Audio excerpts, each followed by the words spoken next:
Բարև ձեզ, Օրագիր Նյուզի եթերում օրակարգն է, իմ հյուրն այսօր Ազգային ժողովի Հայաստան խմբակցության պատգամավոր Գեղամ Մանուկյանն է։ Բարև ձեզ, պարոն Մանուկյան, շնորհակալ եմ, որ այստեղ եք։ Շնորհակալ եմ հրավերին։ Պարոն Մանուկյան, այսօր տեղի է ունենալու ավանդական ջահերով երթը դեպի Ծիծեռնակաբերդ, երբ մեր հարցազրույցը եթեր գնա, ջահերով երթը արդեն մեկնարկած կլինի։ Այսօրվա իրողությունների պայմաններում ինչ կարևորություն ունի այս երթը եւ մոտավորապես ինչպիսի մասնակցություն է ակնկալում հանրության կողմից։ Մինչև լուսաբաց մեր երիտասարդներն աշխատում են առողջության նպատեսա, որ աննախադեպ մեծ թվով ջահեր են պատրաստել, որտեղ հայտերն էլ շատ են եղել եւ ակնկալում են շատ քաղաքացիների մասնակցություն։ Իսկ խորհուրդը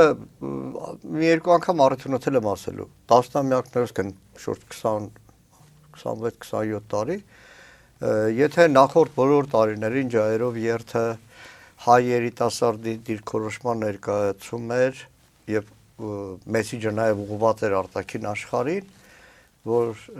մենք տերն ենք մեր ժողովրդի անժամանցելի իրավունքների հիշատակի հարգման եւ նաև պահանջատերն ենք այդ իրավունքների հարգման ցեղասպանության սրբադասված արդեն զոհերի հիշատակի հարգման եւ նաև փոխհատուցման։ Հիմա մի առանձին ուղղություն էլ ներհայաստանյան է, որովհետեւ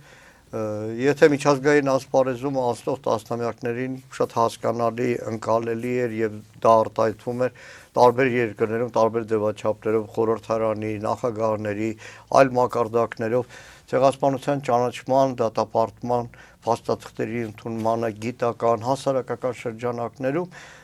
ապրիլը, գրեթե ապրիլի կեսից ամբողջ աշխարհում դզոցի նման հայոց ցեղասպանության թեման անդադար էր ամենուրեք։ Հիմա նաև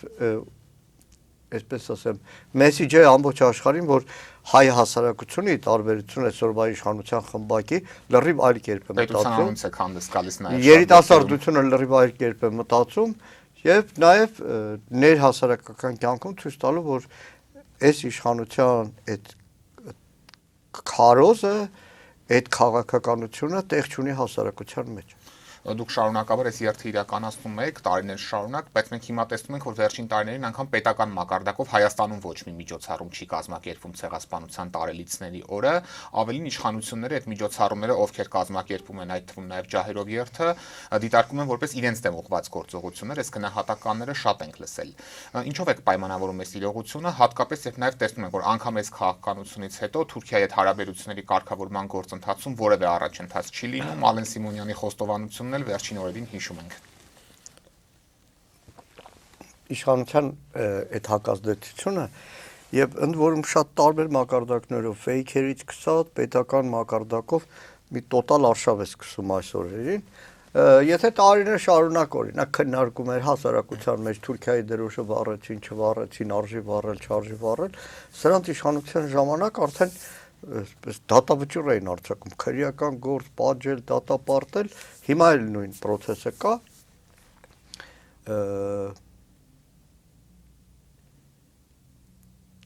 Ցավոք սրտի երեք այս ամբողջը երազ լինեն։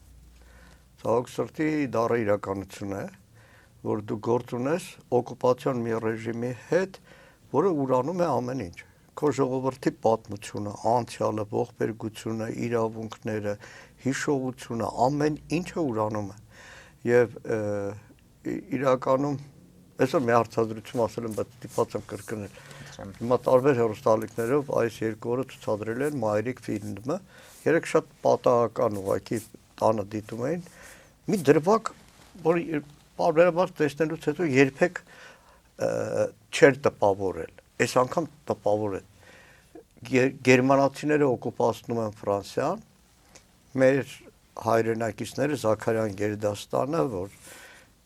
ցեղասպանությունից հետո տեղափոխվել է Ֆրանսիա, ռադիոյով է լսվում եւ արդեն ֆրանսիական կոլաբորացիոնիստական իշխանության պաշտոնական հայտարարությունը կոչը դադարեցնել դիմադրությունը եւ այլն ու այդ թշնամական որպես իշխանություն հանդես գալը լրիվ նույն վիճակն է։ Ամբողջովին նույն վիճակն է,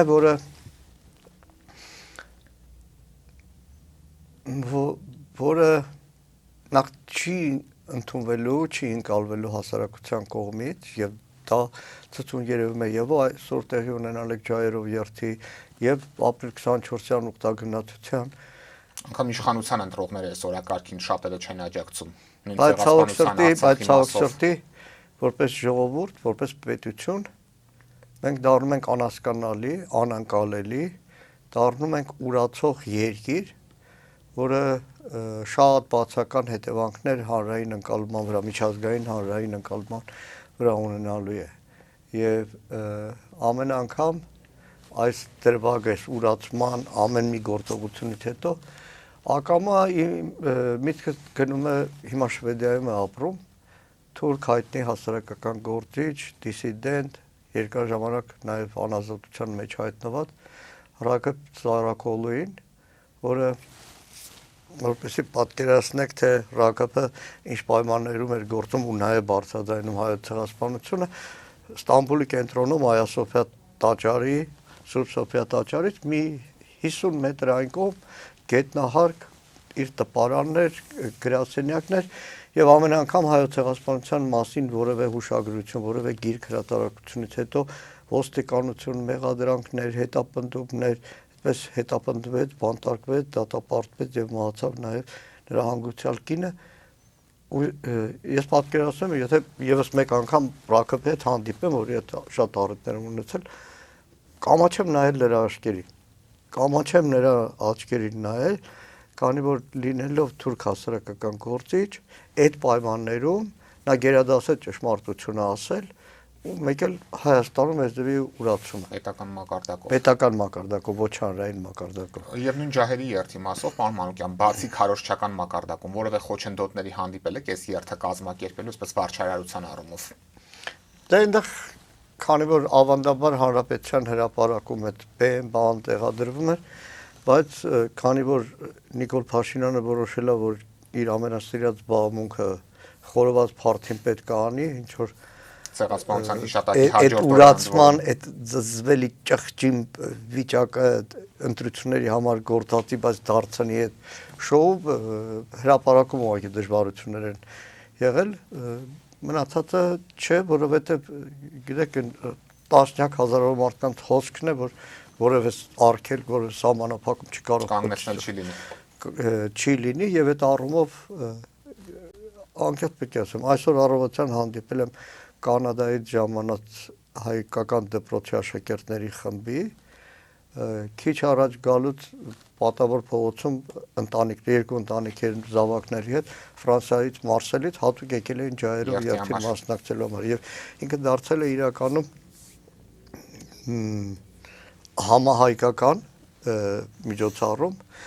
Իդեպ այս իշխանությունների քաղաքականությունը նաև արձագանք է գտնում արտաքին աշխարհում։ Վրաստանում հայկական կազմակերպությունները ամեն տարի ավանդաբար կազմակերպում են ջահերով երթ, այս տարի ստիպած հայտարարություն ընդունեցին, որ Վրաստանի իշխանությունները արգելել են։ Դե ասում են, եթե սեփական երկրում դեր իշխանություններն են այդ ամեն ինչը ուրանում, ինչի ես պետք է թույլ տամ Ադրբեջանի հետ կամ Թուրքիայի հետ որևէ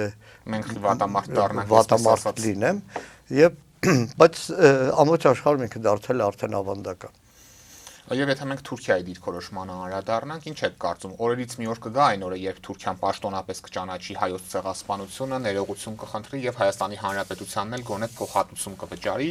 ինչն էլ արդեն երկարատև խաղաղության համար ճանապարհ կբացի։ Իհարկե, սա բնականաբար ոչ գործող իշխանությունների օրոք, որոնք առհասարակ հրաժարվել են գործողությունից։ Նշում արեցիք ոչ գործող, որովհետեւ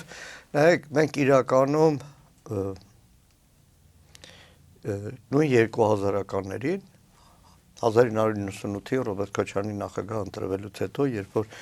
փոխվեց Հայաստանի արտաքին քաղաքականությունը, շեշտադրումները, գործիքակազմը, մինչև 2000-ականների վերջ մի հսկայական հայկական ուժականություն էր ձևավորվել։ Հայաստան պետություն, դիվանագիտություն, հայկական Սփյուռքում գործող քաղաքական կառույցներ հանդինես հայեղափոխական դաշնակցության հայկական լոբիստական կառույցներ, հայության բարեկամ տարբեր մշակութային, պետական, հասարակական գործիչներ, որոնց համատեղ աշխատանքը ուղղակի ցնցել էր ողջ աշխարհը, այդ թվում նաև Թուրքիային։ 2000-ականների սկզբում այնտեղ բավականին լուրջ քննարկումներ էին ծավալվում։ Քանի որ թուրքագետ եք, դրա համար ասեմ, Մեհմեդ Ալի Բիրանդ կար հայտնի թուրք լրագրող, Մեհմեդը մի խմբագրական այդ ժամանակ ձևակերպել էր հայկական ցունամի եւ որ այն ամեն ինչ որ հայությունն առնում էր համատեղ ուժերով դա ցունամի է եւ Թուրքիան ի վիճակի չէր իր միլիոններով իր դիվանագիտությամբ հզոր այդ պետական ապարատով դիմագրավել այդ ամենին եւ այս առումով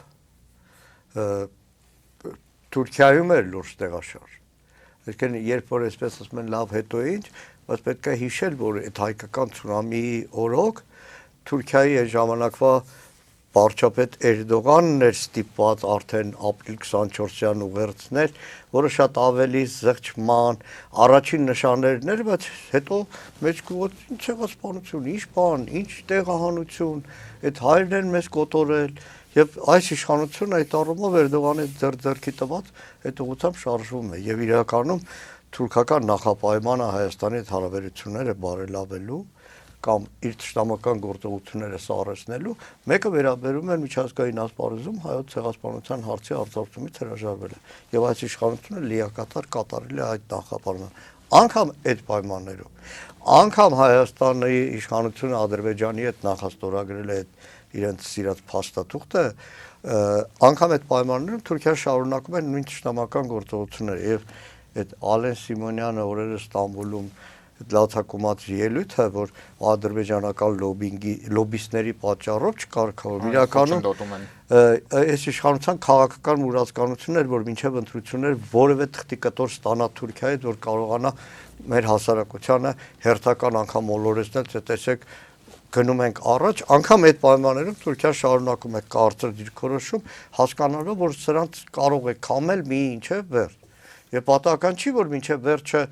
իր համար վտանգ է, որ դա վերջը հունիսի 7-ն է եւ ակտիվորեն թուրքական կողմը եւ ինչու ոչ ադրբեջանական կողմը Հայաստանի ներքաղաքական կյանքում ակտիվ դերակատարություն են ունենում հանդինս սպառնալիքների այլ քաղաքական ուժի հաղթանակը վտանգ է եւ վերջացած Նիկոլ Փաշինյանի եւ նրա քաղաքականությունը ուղղակի բացահայտ գովերքերով Եվ մենք ընտրություններին դեռ կանրադառնանք, բայց այնուամենայնիվ, պարոն Մանուկյան, նույն Թուրքիայի մասով ես հիշում եմ նախորդ տարեվերջին հայտարարություն եղավ Էրդողանի մակարդակով, որ այս տարվա սկզբին որոշ խորհրդանշական քայլեր կլինեն այս հայ-թուրքական կարգավորման գործընթացում, բայց դրանք էլ տեղի չունեցան։ Շատերը սպասում էին, որ այդ երրորդ երկրների համար սահմանը բացելու հայտնի պարտավորությունը կյանքի կկոչվի, բայց անգամ սա չեղավ։ Այս իրողությունը ինչով է պայմանավորում, ինչի չեղան այդ խորհրդանշական քայլերը։ Որովհետև Թուրքիան եւ Ադրբեջանը համոզված են այս իշխանություններին բոնուս տալը պետք է մինչև վերջ ճնշելով ու քամելով լինի։ Դեռ ամեն ինչը չի, որ այս իշխանությունը իր գրավոր ու բանավոր խոստումներից կատարել է, եւ նաեւ Թուրքիայում էլ Ադրբեջանում էլ քաչ հասկանում են, որ ինչքան էլ իրենք սպառնան ու իրենց ներկայացուցիչ Նիկոլ Փաշինյանը հայ ժողովրդին սպառնա, որ իրանք չեղան պատերազմը, բայց մարդիկ այլևս նույնը չեն մարդիկ 21 թվի հետ հարվածից հետոյի հասարակությունը չեն մարդիկ այս 4-5 տարիները տեսել է որ 21-ի խաղաղության կարգախոսով Արցախի դեօկուպացիայի կարգախոսով իշխանության եկածները իրենց կառավարման տարիներին ստացան 3 պատերազմ ստացան ոչ միայն Արցախի հայաթափում այլ Հայաստանի Հանրապետության տարածքների օկուպացիա եւ Ադրբեջանի նոր տարածքային զիջումներ եւ վերջապես հասկացան որ այն խոստումները որ անում է իշխանությունը սառույցի վրա գրվող խոստումներ են։ Բայց ասում բերել են խաղաղությունը, մարդկանց էլ ասում են պետք է ունեք։ Հա, այնքան են բերել խաղաղություն, որ Ստեփանակերտում Մարի տաճարի ավերումը այս իշխանության համար ոչինչ է։ Որովհետև իրենք համարում են, եթե դրա մասին խոսես, ուրեմն խաղաղություն չի լինի։ Ես պայմանական եմ ասում։ Հայ ժողովուրդը պայմանական եմ ասում, հայ ժողովուրդը տարածքային որևէ հավակնություն չունի Ստամբուլի վրա, բայց դիթուք որևէ հայկական եկեղեցի, որ Ստամբուլում ավերվի, այլ երկրի պարագայում, այդ երկիրը իր ժողովրդի պատմության մաս կազմող հոգևոր տաճարի ավերումը չէր դիտի որպես վանդալիզմ եւ դրա դեմ բողոքի ձայն կբարձրացնել։ Եթե հենց այստեղ է շան գլուխը թաղված, սրանց ասած խաղաղությունը Հայաստանի ամեն օրվա կապիտուլյացիան է, որովհետև սրանց ասած խաղաղությունը ինչ է, վայ ծպտունները չհանեք, թե չէ Ադրբեջանը կջղայնանա։ Ադրբեջանը նույն տեսակետը չունի, որ եկեք Արևմտյան Ադրբեջանի մասին չխոսանք, թե չէ հայերը կասեն փխրունա խաղաղությունը։ Եվ սրանց ասած խաղաղությունը իրականում ստրկության լավագույն նմուշն է։ Կողքը Ստեփանակերտում ավերվում է հայկական եկեղեցին, դրա մասին չխոսանք, որտեղ խաղաղություն է։ Եթե խաղաղություն է, ապա ինչ է հայկական եկեղեցին ավերվում։ Ապա ինչ են հայկական հուշարձանները, գերեզմանները, նույն հայրենական պատերազմի զոհերի նվիրված հուշաքարերը ավերվում։ Եթե խաղաղություն է, դու էլ ասում ես եկեք ցեղասպանություն, բան ոչ մի բան չանեք, բա ոնց են ապտակ հասցնում քո երկրին, ամբողջ աշխարհում խոսում 18 թվական, 1918 թվականի իբր ադրբեջանական կոտորածների մասին։ Եթե դու հայոց ցեղասպանության թանգարան ինստիտուտի տնօրեն ես հանում, ինչ է Վենսին նվիրել է 1905 մինչև 18 թվական 20 թվական Կովկասում հայերի դեմ ադրբեջանական վայրագությունները ըստ ամերիկյան մամուլի գիրքը, էլ ըստ հայ պատմաբանի, չէ, ամերիկյան մամուլի, այդ ժամանակվա մամուլի, ու 2-3 օր հետո Ադրբեջանի պաշտոնապես խոսում է իբր ադրբեջանական ցեղասպանության մասին, ո՞րն է խաղաղություն։ Այդ խաղաղությունը գերեզմանի խաղաղությունն է, որ դու այլևս գերեզմանում ես, որը մեկին ոչ վնաս տա, ոչ քո մասին կհիշեն, ոչ ծաղիկ կդնեն քո վրա։ Ինչպեսին հիմա Արցախում է խաղաղություն, մեզ այդ նույն խաղաղությունն են առաջարկում փաստացի։ Խաղաղություն։ Եվ արդեն անդրադառնանք նաև ներքաղաքական իրավիճակին։ Վերջին շաբաթներին որոշակի ընդդիմադիր շրջանակների կողմից գրեթե ամենօրյա ռեժիմով գրառումներ են կատարում, հարցազրույցներ են տալիս եւ մեր հանրությանը վստահեցնում են, որ Հայաստան դաշինքը 8%-ի շեմը չի հաղթահարելու, ավելին դաշնակցությանն էլ առաջարկում են միայնակ մասնակցել, պնդելով, որ 4%-ի շեմը այդպես ավելի հեշտ կհաղթահարեք։ Ինչու են այս ուժերը Հայաստան դաշինքի անձամբ երկրորդ նախագահ Ռոբերտ Քոչարյանի դեմ նման կատաղի պայքար մղում եւ ես օրինակ նույնը որը Փաշինյանի դեմ չեն անում հատկապես այդ ուժերը, որոնց մասին նշեցի, եւ ես չեմ հիշում որևէ այլ ընդդիմադիր ուժ, ով ընդդիմության շրջանում նման թշնամիներ կունենար, այսպես ասած, չակերտավոր։ Նայեք, մեր ժամանակը շատ ափսոս է, որտեղ ձեզ ամեն դեպքում ձեզ մեր ժամանակը շատ ափսոս է, որտեղ ձեզ այդ հարցազրույցից հետո ես արագ պետք է քայլեմ Շենգավիթի Առաջատյանի դատարանի նստավայր, որտեղ Բաքրատ Սրբազանի դատնա իմ համար շատ ավելի կարևոր է դա, քան թե մի քիչ մեղքել ասել որոշ ընդդիմադիր շրջանակներ։ Գիտեք, մի հատ անեկդոտ կա, ասում են, լսի, ամուսինը հոմոսեքսուալիստ, ասում են, թաղեմ իրան, բայց ասում էր սոցիալ-դեմոկրատ է։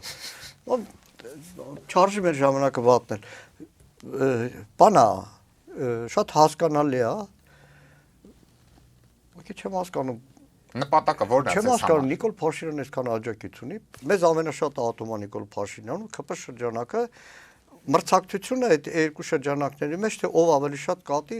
դե ոչ, հիմա մենք սովորենք ատելու։ Այդ արժեք ունեցող քաղաքական ուժի, արժեք ունեցող մարդու նկատմամբ բա որ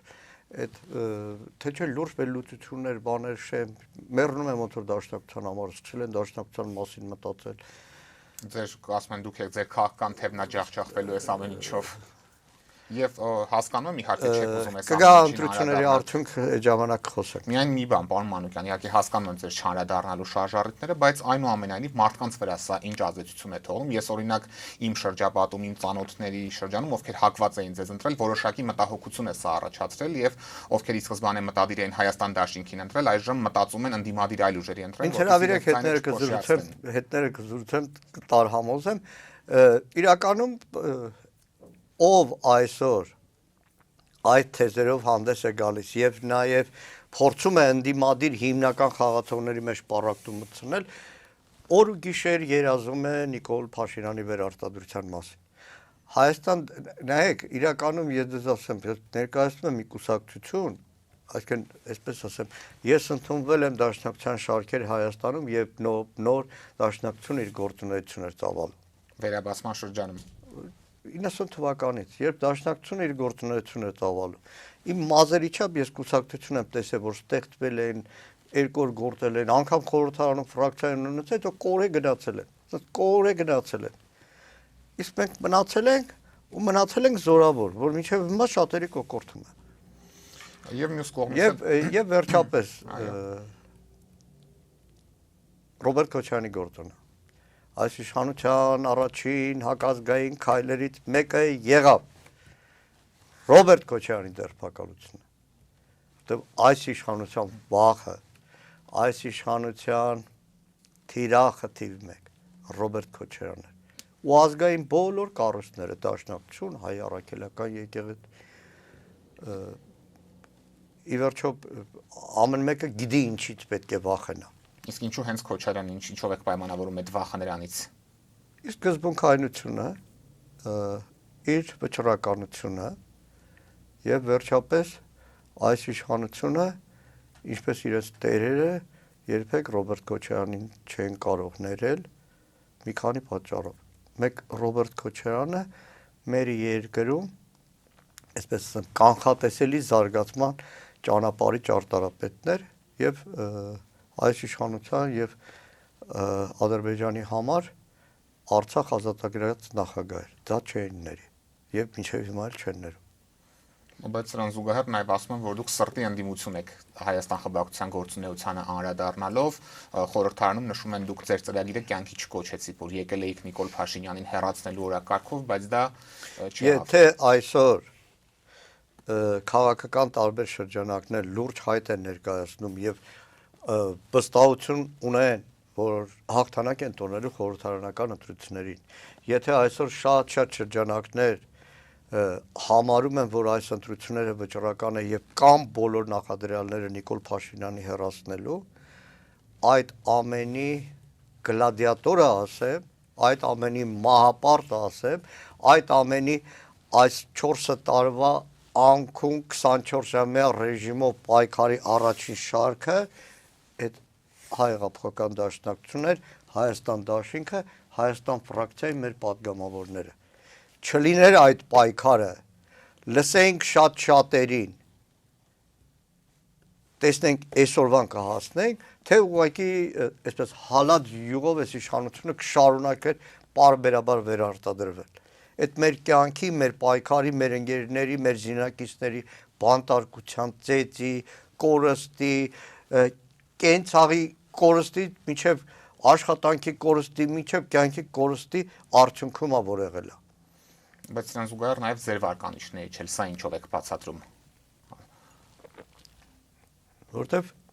Որովհետև մենք ի տարբերություն շատ-շատերի վարկանիշով չենք շարժվել։ Մենք շարժվել ենք թիրախ ունենալով եւ այդ թիրախը մինչեւ հիմա էլ։ Այդ թիրախը մեկն է Հայաստանում, այսօրվա իշխանությունը։ Եւ այս ընտրապայքարում ոչ թե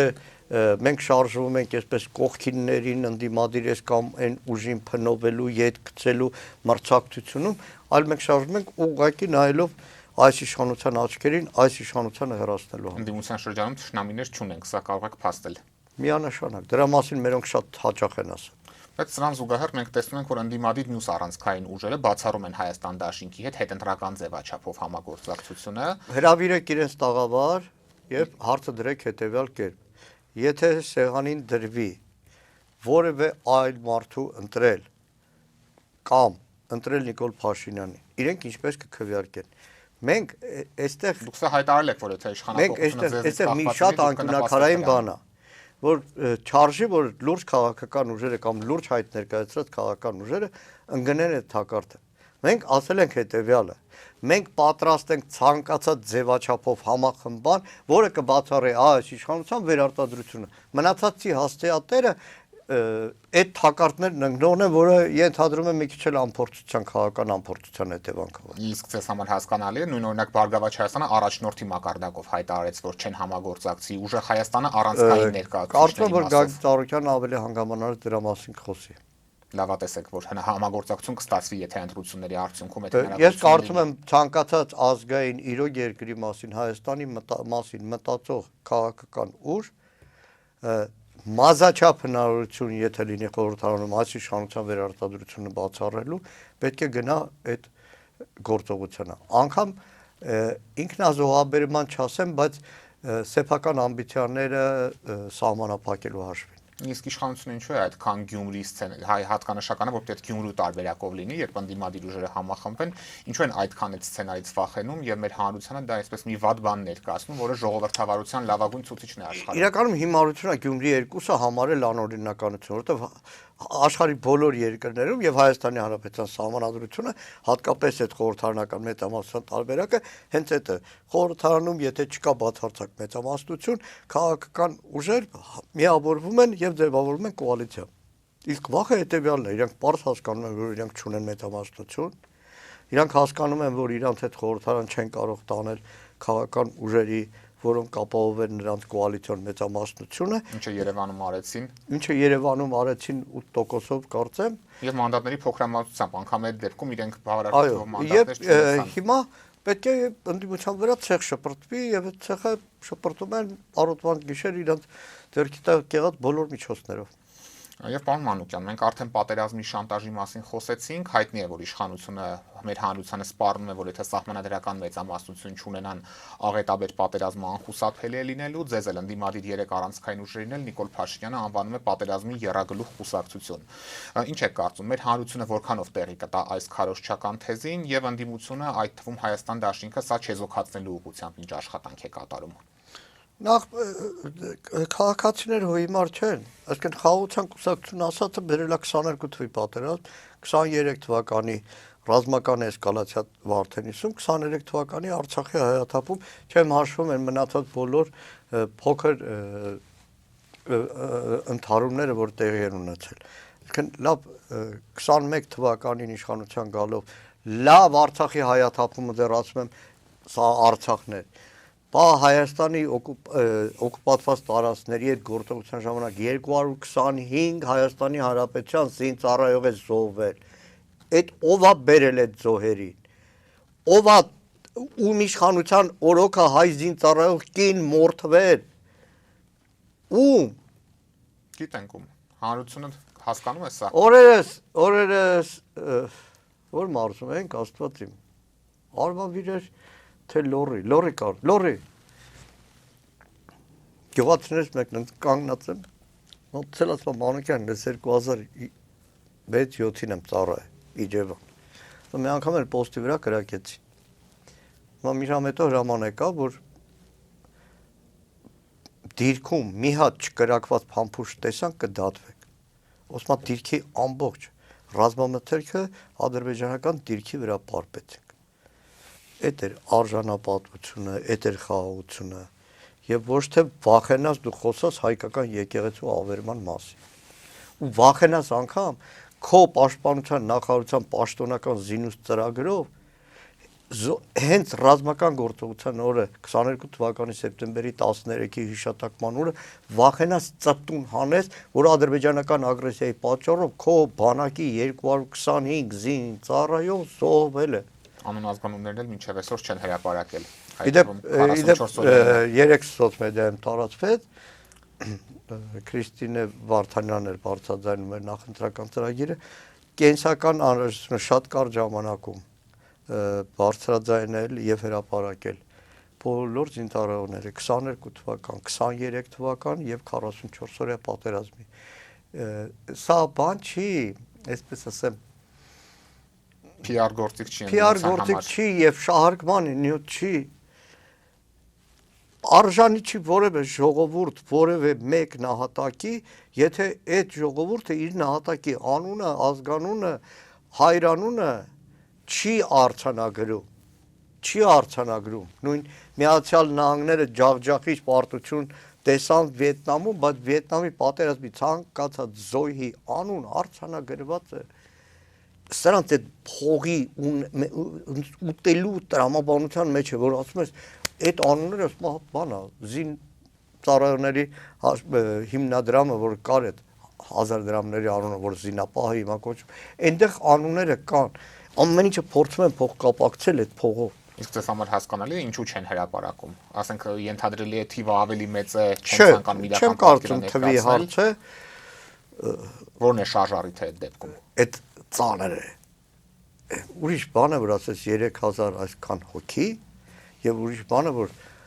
1 Գեղամ, չգիտեմ, Մանուկյան, 2 անուն, ազգանուն, հայրան։ Դրանից Ես հետ ծանոթան չվանցել եմ, երբ որ երկիր մեդիայում ենք։ Երբ որ 20 թվականի վերջին ապրիլյանին ուրիշ ձևաչափով էին կարել նահատակած փաղանգը, երբ որ 20 թվականի վերջին որոշեցինք, որ պետք է անուն հնչեցնենք։ Ու սկսեցինք շարքը մեզ բացակայ չդնենք, որը երկիր մեդիայի աշխատակազմի համար դա փորձություն էր, տառապանք էր։ Մենք ապրում էինք ամեն զոհվածի հետ, ամեն զոհվածի հարազատների հետ։ Միշտ հիշում եմ այդ տատիկին Տաշիրի շրջանից, Միխայելովա առանձնորների մեծացած թորնիկների տատիկ էր, թորը զոհվել էր Արցախում։ Կինս բարբերաբար հեռախոսի վրա էր եւ արդեն բարեկամ ենք դարել։ Ամեն անգամ հետմահու ինչ որ մեդալ ստանալու զանգում էր թե կարող եք սա ավելացնել։ Ու այդպես 2500 հոգի առնվազն երկիր մեդիայում մենք ապրել ենք իրանց։ Եվ պարոն Մանուկյան, վերադառնալով հայոց ցեղասպանության օրվա խորհրդին, եթե դուք ընդդիմությունը Հայաստան դաշինքը իշխանության ստանձնի ընտրությունների արդյունքում հայոց ցեղասպանության միջազգային ճանաչման ու պահանջատիրության գործընթացը պետք է կրկին վերադառնա մեր արտաքին քաղաքական առաջնահերթությունների։ Ես կարծում եմ, որ ցանկացած ժողովուրդ իր պետությունից, մեր ժողովրդի նման ժողովուրդ իր պետությունից կոկորտը բռնած պետք է դա պահանջեր, որովհետև դա սերունդների իրավունքի հարց է, ապագայի իրավունքի հարց է, ապագա սերունդների իրավունքի ու պարտականության հարց է։ Եվ այս առումով դա արկածախնդրություն չի, դա պատերազմի բորբոքում չի, մեզ որպես երկիր շատ ավելի հարգել են աշխարհում, երբ որ մենք այդ ուժականությամբ աշխարհին ենք ներկայացել, եւ քան թե հիմա, որ այսպես վիզը ծռած է։ Դրանով այդ կազուսպելին չենք տա թշնամուն, քանի որ գիտենք իշխանությունը ինչեր է հայտարարում այս մասով, այդ պատերազմի դուր բացել եւ այլն։ Իրականում ուզում եք ասեք, որ թշնամի Նիկոլ Փաշինյանի հետ համաձայնեցրած, այսինքն փողը ավտոմատի դրած մեր ժողովրդի գլխին, ասում է կամ այսպես քվեարկես, կամ այսպես։ Սրանից ավելի մեծ ընտրախախտումը ո՞րն է։ Ո՞րն է ավելի մեծ ընտրախախտումը։ Թողնենք մեր հետևորդները թող դա հասկանան։ Իսկ իրականում ուղղակի ձեռքից տակ չկա, հեռուստադիտողը կարող է բանանի։ Մի հատ թող դնեն Նիկոլ Փաշինյանի եւ Ալիևի հետ հանդիպման ցանկացած լուսանկար, մեկ է դնեն որևէ միջոցառման Ռոբերտ Քոչարյանն ու Իլհամ Ալիևը երբ որ ներկա են եղել։ Այդքանով կհասկանան քաղաքականության տարբերությունը, երկրի արժեքի տարբերությունը, ապագայում ընդհանրապես մեր պետության կշռի տարբերությունը։ Շնորհակալ եմ, պարոն Մանուկյան։ Շնորհակալ եմ հրավերյանը։ Օրակարգն այսօր այսպիսին էր, այն ամփոփեցինք Ազգային ժողովի Հայաստան խմբակցության падգամավոր Գեղամ Մանուկյանի հետ։ Կհանդիպենք։